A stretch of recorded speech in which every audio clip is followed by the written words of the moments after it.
তেওঁ সদায় বহুত ষ্ট্ৰং আছিল আৰু মোক সদায় ষ্ট্ৰং হ'বলৈ তেওঁ মোক শিকাই গৈছে। ইমান বছৰে মই আচলতে বুজিও পোৱা নাছিলোঁ যে 30টা বছৰ মই তেওঁৰ লগত আছোঁ।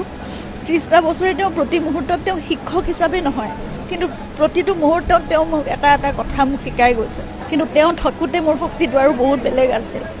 কিন্তু এতিয়া মই জানিব বিচাৰোঁ আচলতে প্ৰকৃততে ঘটনাটো কি হৈছিল আৰু কিয় এনেকুৱা হ'ব লগা হ'ল এনে এজন ব্যক্তিৰ লগত। যেতিয়াই খবৰটো পাইছিলোঁ তেতিয়া মই সিদ্ধাৰ্থকে সুধি আছিলোঁ, কাৰণ কাৰো ফোন লগা নাছিল।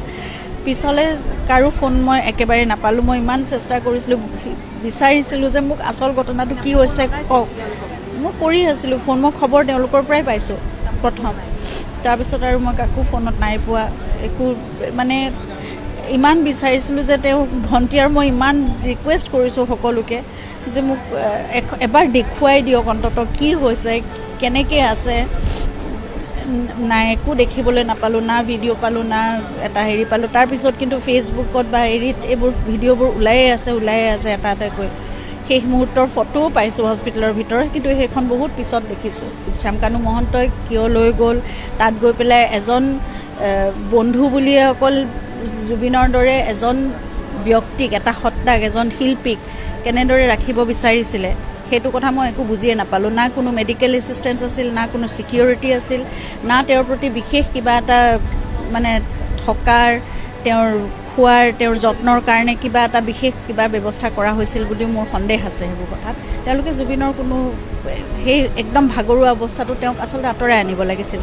সেই সময়ত তেওঁক পানীত নামিবলৈ দিয়াৰ কোনো কথা নাছিল। সেইটোৱে মোৰ মানে জীৱনৰ কাৰণে মোৰ নিজৰ এটা খেদ থাকি যাব মোৰ লগত সদায়। জুবিনে আচলতে সকলোকে বিশ্বাস কৰিছিল। জুবিনে ইমানেই বিশ্বাস কৰে সকলোকে যে তেওঁৰ প্ৰফেশ্যনেল কামত মোক কেতিয়াও সোমাবলৈ দিয়া নাছিল। মই ইমানখিনিও নাজানো জুবিনে কিমান মানে ৰেমিউনাৰেশ্যন লৈ কিবা এটা অনুষ্ঠান কৰে বা তেওঁৰ এগ্ৰিমেণ্ট কেনেকৈ হয়, কিমান শতাংশ কি হেৰি থাকে তেওঁৰ মানে মিউজিক লেভেলতে হওক, যি হওক অন্য কপিৰাইট, এই গোটেই কথাবোৰ মোৰ একোৱেই জ্ঞান নাই। তেওঁৰতো সকলো সপোন মই কৰিবলৈ চেষ্টা কৰিম, কিন্তু মই কিমান সময় লাগিব, কেনেকৈ পাৰিম মই নাজানো।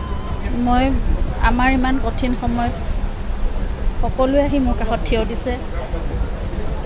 এইখিনিতো সকলো মই জানো জুবিনৰ কাৰণে মৰম মই পাইছোঁ সকলোৰ পৰা। মোকো বহুত মানে সাহস দিছে, শক্তি দিছে সকলোৱে। সদায় মোৰ লগত থাকক আৰু জুবিনৰ প্ৰতি আশীৰ্বাদটো মই জানো, তেওঁলোকৰ মৰম আশীৰ্বাদ সদায় থাকিব। তেওঁৰ কাৰণে প্ৰাৰ্থনা কৰিব। আৰু বহুত সপোন আছিল মানুহজনৰ। মই যিমান পাৰোঁ মই চেষ্টা কৰিম কৰি যাবলৈ। আপোনালোকৰ সহায় সহযোগিতা আপোনালোক লগত থাকিলে। আৰু নতুন প্ৰজন্মৰ কাৰণে জুবিনৰ বহুত সপোন আছিল আচলতে, প্ৰকৃতিৰ কাৰণে সপোন আছিল। আৰু